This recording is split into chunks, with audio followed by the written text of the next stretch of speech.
Hola, yo soy Toya Montoya y es un honor para mí estar hoy aquí acompañándolas y acompañándolos. Quiero agradecer profundamente desde el fondo de mi corazón a la Fundación Alma Rosa y bueno, aquí estoy para compartirles un poquito sobre mi experiencia, sobre este acompañamiento que tuve con mi hermana Carolina, que es sobreviviente de cáncer.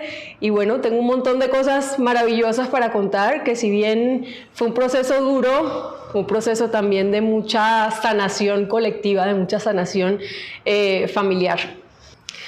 Bueno, esa primera noticia fue una noticia, yo creo que como todas, inesperada. El enterarnos que mi hermana tenía cáncer fue muy doloroso, fue muy impactante. Yo creo que la mayoría de las personas cuando escuchan la palabra cáncer la relacionamos o la relacionan directamente con muerte, y eso fue específicamente lo que nos pasó como familia. Realmente... Bueno, les voy a contar un poquito cómo fue. Mi hermana nos invitó a comer. Yo me iba a ir de viaje al día siguiente para España y nos dice, ay, vamos a comer.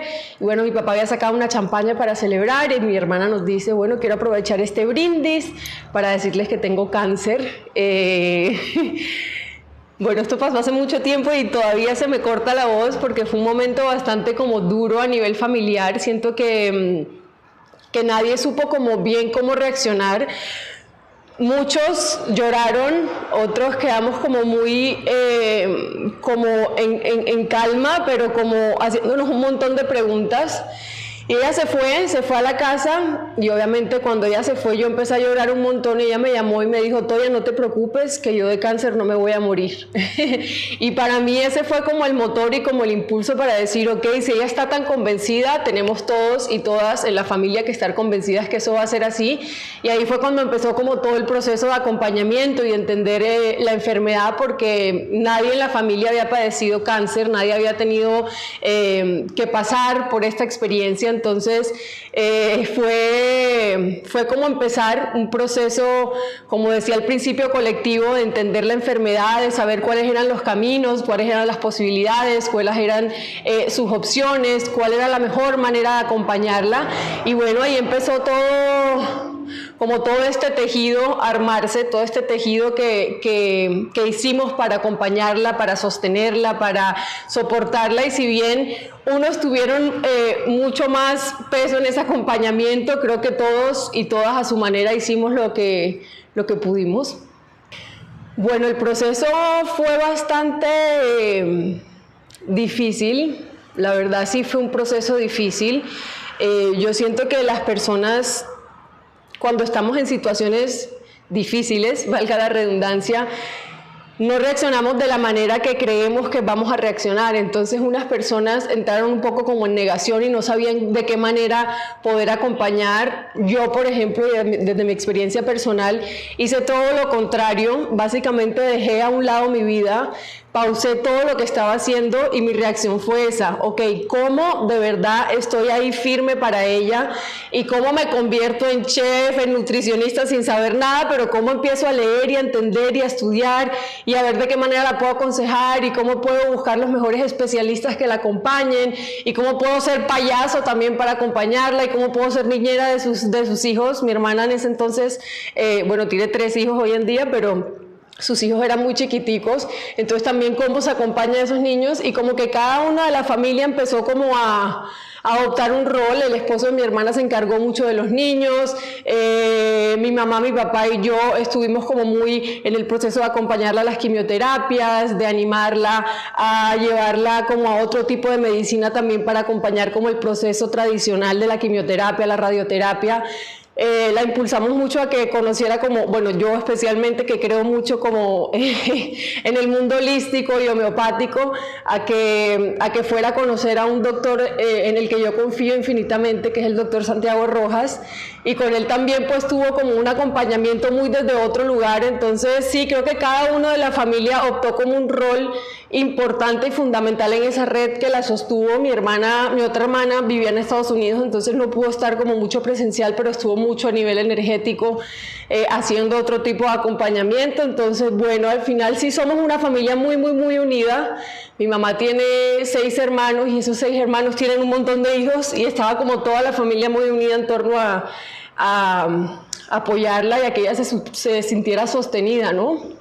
Como decía al principio, yo creo que la actitud de Caro fue todo. El hecho de ella estar convencida que ella no iba a morirse de cáncer, al final pues todos nos vamos a morir, no sabemos de qué, pero ella estaba convencida que iba a salir adelante y era un cáncer agresivo, era un cáncer que ya estaba muy avanzado, pero ella estaba como en pleno convencimiento de que iba a salir adelante, que todo el proceso fue mágico, o sea, si bien fue doloroso y fue duro porque fueron muchas quimioterapias, fueron 2 años de quimioterapia, fue una radioterapia súper intensa, súper fuerte, le quitaron uno de los senos, le quitaron un pedazo de atrás de la espalda para poderle hacer la reconstrucción.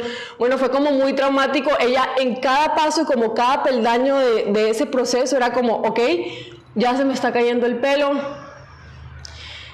ya me está cayendo otro pedacito de pelo, y no lo hacía como desde el drama, sino como, ok, esto es lo que voy a enfrentar, esto es momentáneo y voy a salir. Y fue muy especial porque cuando fuimos a comprar las pelucas fuimos con los niñitos de ella, y los niñitos de ella participaron en escoger las pelucas y se ponían las pelucas y hacían como si fueran rockeros. Entonces fue muy bonito porque al final sí fue como una unión familiar, fue como... A mí me pareció muy especial. Yo siento que los momentos duros de la vida es cuando uno más valora lo que tiene, y son momentos donde uno se une muchísimo más, bueno, en este caso a nivel familiar. Entonces sí, esos cambios, yo me acuerdo, yo estuve a punto de raparme, yo dije... Me encantaría acompañarla, pero al final mi trabajo siempre ha sido trabajar con mi imagen, y dije, bueno, si yo ya llego hasta ese punto, me voy a quedar sin trabajo.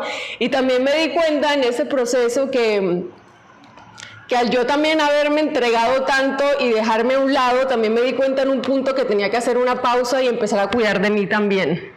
Y creo que eso es algo fundamental, y creo que eso es algo que a los cuidadores a veces se nos olvida que nosotros también sentimos, y que nosotros también al ser cuidadores tenemos un proceso, porque si bien la persona que está transitando ese proceso sabe lo que está sintiendo, las personas que estamos por fuera queremos dar lo mejor, y como que nos esforzamos por dar un extra de energía, y si uno no aprende como también a devolverse energía y a trabajarse y a contemplarse, pues es muy posible que en la mitad del camino se acabe como esa gasolina. Entonces también es importante como entender que sí, que si yo quería raparme y quería hacer todo, también tenía como que pensar un poco en mí, y en mi bienestar también, para poder seguir acompañándola a ella el tiempo que fuera necesario. Bueno, esta experiencia, como bien he dicho, fue un gran regalo, un regalo maquillado y disfrazado de muchos retos, de mucha incertidumbre, de muchas preguntas, de mucho dolor también, pero también de mucha esperanza, y de ver en ella mucha valentía, y de reconocer que todas tenemos y todos tenemos una fuerza que siempre sale en los momentos donde más lo necesitamos.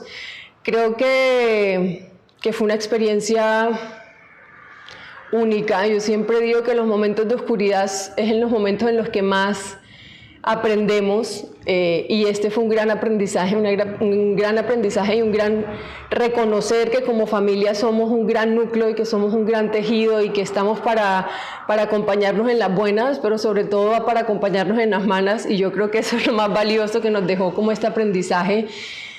Y bueno, muchas cosas que también uno se va dando cuenta en el camino supongo que ella en su proceso y cada uno en su proceso individual, porque al final cuando uno acompaña y cuando uno tiene la muerte tan de cerquita, o uno cree que tiene la muerte tan de cerquita, se hacen un montón de preguntas, uno empieza a cuestionarse un montón de cosas, de cómo estás haciendo las cosas, cómo se estás relacionando con tu familia, cómo te hablas con tu familia, cómo expresas el cariño con tu familia, cómo afrontas los problemas en familia, y se empieza a crear como diferentes dinámicas que hacen que eso que siempre ha sido empieza a cambiar y se empieza a modificar. Entonces creo que fue un gran regalo, y como Lina me decía, Lina Inestrosa, que la amo con todo mi corazón y que la llevo aquí muy de cerquita, ella me decía, Toya, el cáncer es como cuando tú entras a una carretera y es como una trocha así súper dura, y tú crees que nunca vas a llegar, y al final de la trocha hay una playa paradisíaca, espectacular, hermosa. Yo creo que es así.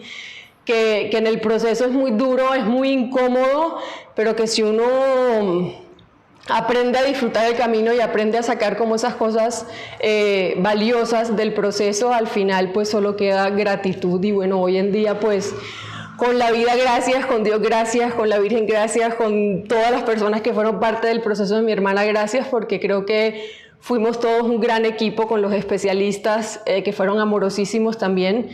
Con la liga, que también estuvo ahí súper presente. Creo que todos hicimos un gran equipo para que ella saliera adelante, y creo que eso es lo más valioso, como saber que la persona que está transitando por un proceso de cáncer se sienta sostenida y se sienta acompañada. Entonces creo que también eso es lo que hace la Fundación Alma Rosa, acompañar y sostener a las pacientes. Así que bueno, yo solo tengo gratitud con la vida de tener a mi hermana hoy en día con vida, saludable, feliz, alegre, contenta, gozándose la vida, y bueno, con un aprendizaje de vida brutal también de autocuidado, de reconocer que todas estamos expuestas a tener cáncer y que hay que ser conscientes de hacernos el autoexamen y de hacernos nuestros chequeos periódicos y de no faltar a nuestro ginecólogo. Y de bueno, hacer todas las cosas que ya sabemos, pero que a veces por pereza se nos olvida. Así que bueno, aquí está gran parte de eso que podemos hacer por nuestra salud. Bueno, a los acompañantes les diría que se cuiden, que también busquen apoyo. Uno a veces cree que puede con todo, pero pues ni somos expertos en el tema, ni tenemos la energía tampoco para estar totalmente ahí, que hay que cuidarse para poder cuidar, como todo en la vida. Si uno no tiene amor, no puede dar amor. Si uno no tiene respeto hacia uno mismo, no puede respetar al otro. Entonces, si uno no se cuida a uno mismo, no puede cuidar a la otra o al otro. Entonces, eso, autocuidado como ayuda, buscar apoyo también es súper necesario. Yo creo que esas son las dos cosas fundamentales, cuidarse y buscar apoyo también extra.